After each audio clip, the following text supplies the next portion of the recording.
Bonjour, bienvenue chez Cabesto. Nous allons parler aujourd'hui des chaussures de randonnée, trekking, et plus particulièrement du choix de la taille des chaussures de randonnée. Tous les pieds sont différents, toutes les chaussures taillent différemment, donc le plus difficile va être de trouver chaussures à son pied. 28 os dans un pied, 27 muscles, donc effectivement les pieds sont très complexes. Les pieds sont souvent malmenés en randonnée, on n'y prête pas suffisamment attention.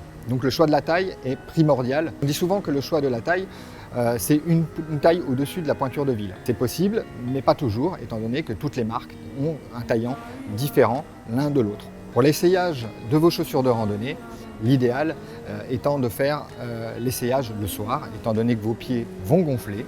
Donc effectivement, le soir, c'est la meilleure période pour pouvoir essayer ces chaussures de randonnée. À l'idéal, vous allez rentrer votre pied à l'intérieur de la chaussure, vous laissez la chaussure totalement ouverte, vous avancez le pied jusqu'à ce que le doigt de pied touche devant, doigt de pied à plat, vous devez passer un doigt derrière le talon. Alors, sur une chaussure montante, c'est un peu compliqué de passer le doigt jusqu'en bas, mais vous devez avoir l'épaisseur du doigt derrière le talon. Ce qui vous permettra, lorsque la chaussure sera lacée, votre pied va reculer et donc cet espace se retrouvera à l'avant de votre pied pour qu'en descente, votre pied évite de taper devant.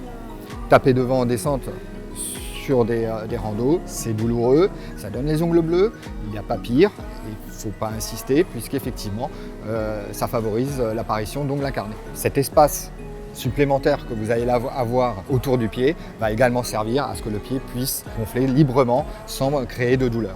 Dans le cas où vous tapez quand même devant en descente, n'hésitez pas à passer au laçage descente. Le laçage descente, au lieu de venir lasser vos chaussures comme d'habitude, n'hésitez pas à venir chercher votre crochet en sens inverse. C'est ce qu'on appelle le laçage descente. En fait, le petit croisillon qui s'effectue ici va effectuer effectivement un petit point de pression sur le coup de pied qui n'est pas très confortable.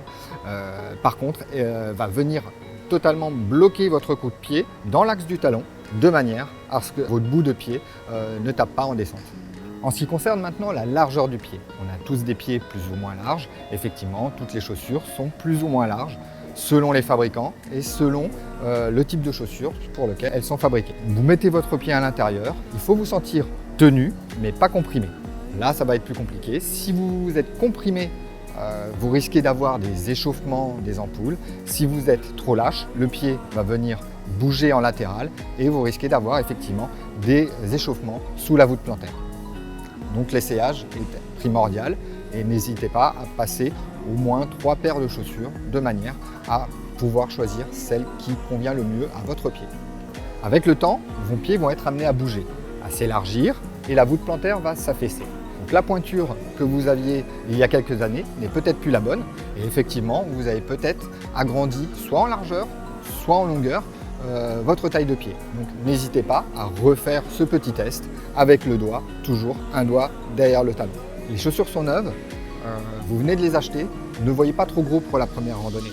Le pied n'aime pas être contraint dans une chaussure rigide parce que neuve, donc n'hésitez pas à les faire un petit peu sur de petites randonnées avant de vous attaquer à des plus grosses randonnées ou des plus gros sommets. Merci de m'avoir écouté, à bientôt dans nos magasins ou sur cabesto.com et bonne rando!